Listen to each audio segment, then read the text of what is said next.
கண்ணா good morning. நான் உங்கள் maths teacher பேசுகிறேன். All of you welcome to our maths ma'am channel. எல்லாம் நல்லா படிக்கிறீங்களா சாமி? இதில் ஏதாச்சும் டவுட் இருந்தால் எனக்கு வந்து கமெண்ட்ஸில் பாஸ் பண்ணுங்கள். இது என்ன வேணாலும் நம்ம பார்த்துக்கலாம் ராஜா, சொல்லித்தரேன். ஓகே, இன்னொருக்கா ரிப்பீட் பண்ணி சொல்லுங்கள் அப்படின்னாலும் சொல்லித்தரேன் ராஜா. Wish you all the best. கண்ணு இன்றைக்கி நமக்கு பார்க்க போகிறது 12th 4th சாப்டர் தான் பார்க்க போகிறோம். Inverse trigonometry. அதில் எக்ஸசைஸு 4.1 4th சம் பார்க்க போகிறோம் ராஜா. Exercise 4.1 4th sum sine in தான் பார்க்க போகிறோம். பாருங்கள், ஃபைண்ட் த வேல்யூ. சைன் இன்வர்ஸ்குள்ளே சைன் 2π/3. நல்லா பார்த்துக்க கண்ணு. அது முன்னாடி வந்து நல்லா கவனமாக பார்த்துக்கோ. சைன் இன்வர்ஸ்குள்ளே சைன் 2π/3. இப்போ சைன் இன்வர்ஸ் சைனும் அடித்து 2π/3 அப்படின்னு போடக்கூடாது. ஏன் அப்படின்னா தங்கம், 2π/3 does not belongs to -π/2 to +π/2 இந்த ரேஞ்சில் வராது. நமக்கு சைன் இன்வர்ஸ் ஆல்ரெடி நான் உனக்கு ஃபார்முலா சொல்லி தந்திருக்கேன். சைன் இன்வர்ஸோடைய டொமைன் மைனஸ், புரியுதா நான் சொல்கிறது என்ன அப்படின்ட்டு கண்ணு ஆக்சுவலாக பாருங்கள், சைன் இன்வர்ஸோடைய ஃபார்முலா. சைன் இன்வர்ஸ்க்கு என்ன ஃபார்முலா? சைன் இன்வர்ஸோடைய டொமைன் வந்து -1 to +1 தங்கம். அதனுடைய ரேஞ்சு -π/2 to +π/2. ஆக மொத்தம் நாம் கண்டுபிடிக்கிற ஆன்சர் எதுக்குள்ளே இருக்கணும்? -π/2 to +π/2 இருக்கணும் ராஜா.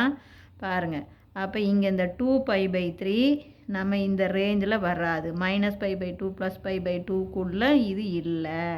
புரியுதா? 2π/3னா உங்களுக்கு தெரியும் என்ன. π/3னா 60. 60 2ஆல் பெருக்குனா 120. 120 இது -90க்கும் +90க்கும் இடையில 120 இருக்காது. அப்போ இந்த 120 தங்கம் கொஞ்சம் நம்ம சிம்பிளிஃபை பண்ணணும். இதுக்குள்ளே வர மாதிரி ஆங்கிளை நம்ம கண்டுபிடிக்கணும். தெரியுதா தங்கம்? நான் அதாவது எவ்வளோ பெரிய ஆங்கிளாக இருந்தாலும் இதுக்குள்ளே வர மாதிரி மாற்றிக்கலாம் நம்ம. அப்போ சைன் இன்வர்ஸ்குள்ளே அதே சைனு இந்த 120 நம்ம என்னென்னு பிரித்து எழுதலாம்? 180 - 60. பாருங்கள், 180 - 60, 180ல் 60 போச்சுன்னா 120 தானே. அப்போ இது பாருங்கள், 180னா இங்கே வரையும் வரும். அப்புறம் அதிலிருந்து 60 கழிச்சா செகண்ட் குவாட்ரண்ட். புரியுதா கண்ணு? அப்போ இது செகண்ட் குவாட்ரண்ட். செகண்ட் குவாட்ரண்ட்டில் சைனுடைய சிம்பிள் ப்ளஸ்ஸு தான். சைனு 180 மைனஸோட சேரும்போது மாறாது. சைன் தான் 60. நல்லா கவனமாக பார்த்துக்கோ. ஒன்றுமே இல்லைடா ராஜா. இது 2π/3னா 120. இந்த 120 என்ன? Does not belongs to -π/2 to +π/2. அப்போ இதை கொஞ்சம் நம்ம ஆல்ட்ரு பண்ணணும். அப்போ 120 டிகிரியை 180 - 60ன்னு பிரிச்சுக்கலாம். அப்போ இது செகண்ட் குவாட்ரண்ட். 180னா இந்த வரையும் வரும். அப்புறம் 60 கழிச்சா செகண்ட் குவாட்ரண்ட். அப்போ செகண்ட் குவாட்ரண்ட்டில் சைனுடைய சிம்பிள் ப்ளஸ்ஸு தான். சைனு 180 மைனஸோட சேரும்போது சைனாக தான் இருக்கும். ஆங்கிள் வந்து 60. இப்போ சைன் இன்வர்ஸும் சைனையும் கேன்சல் பண்ணால் மீதி 60. 60 π/3ன்னு. 60 வந்து பார் -90க்கும் +90க்கும் இடையில கண்டிப்பாக இருக்கும். 60 π/3. அப்போ இதுக்குள்ளே இருக்கும். புரியுதா தங்கம்? அப்போ இந்த ஆங்கிளை நம்ம எப்படி மாற்றிருக்கோம் பார், 60யாக மாற்றிட்டோம். இது புரிஞ்சுதா? இதே தான் இதுலேயே second sum. Sine inverse of sine 5π/4. 5π/4 நல்லா ஞாபகம் வச்சுக்கோ. இப்போ என்னது? π/4னா 45. புரியுதா கண்ணு? பைனா 180 இல்லையா? 180 4ஆல் வகுத்துப்பார் 45. 180ல் பாதி 90, 90ல் பாதி 45. இப்போ 4ஆல் வகுக்கணும்னா பாதியாக 2 தரம் போட்டவே போதும். அப்போ அந்த 45 5ஆல் பெருக்குனா 225. 225 இதுக்குள்ளே இருக்காது. -90க்கும் +90க்கும் இடையில 5π/4 வராது. அப்போ இந்த 225 இதை எப்படி எழுதலாம்? அப்போ சைன் இன்வர்ஸ்குள்ளே சைன் 180 + 45ன்னு எழுதலாம். அப்போ பாரியா, 180ம் 45ம் கூட்டினா 225 இல்லையா? அப்போ இது பார், இது வரையும் போட்டிங்கன்னா 180. அதோட 45 ஆட் பண்ணும்போது தேர்டு குவாட்ரண்ட். அப்போ இது தேர்டு குவாட்ரண்ட்டில் சைனுடைய சிம்பிள் மைனஸ். பார், இந்த சைன் இன்வர்ஸ் அப்படியே தான் இருக்கும். இந்த சைனுடைய சிம்பிள் மைனஸ். அப்போ சைன் 180யோட சேரும்போது மாறாது, சைனுக்கு சைன் தான், ஆங்கிள் 45. கண்ணு ஒன்றுமே இல்லை. 5π/4 அப்படின்னா கண்ணு π/4னா 45, 45 5ஆல் பெருக்கினீங்கன்னா 225. இப்போ 5π/4 வந்து இதுக்குள்ளே இருக்காது. அப்போ இதை கொஞ்சம் நம்ம ஆல்ட்ரு பண்ணணும். அப்போ இது 225.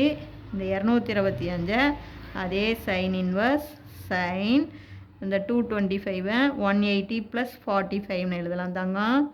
இப்போ 180 + 45னா இது என்ன குவாட்ரன்?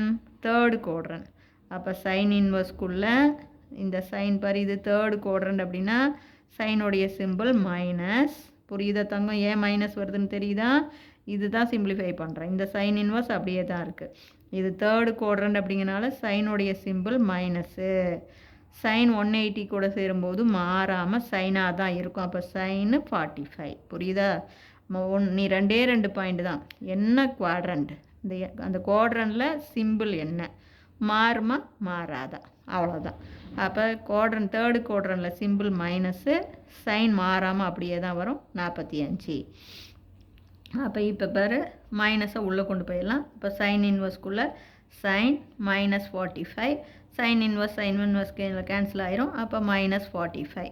அப்போ கண்டிப்பாக அந்த -45 வந்து எதுக்கும் இடையில இருக்கும், -π/2க்கும் +π/2க்கும் இடையில இருக்கும். அப்போ -π/4. அப்போ நமக்கான ஆன்சர் -π/4. இவ்வளவுதான். இது புரியுதா சாமி? இதில் ஏதாச்சும் சந்தேகமாக இருந்தால் நீங்கள் கேளுங்க, ஓகேவா?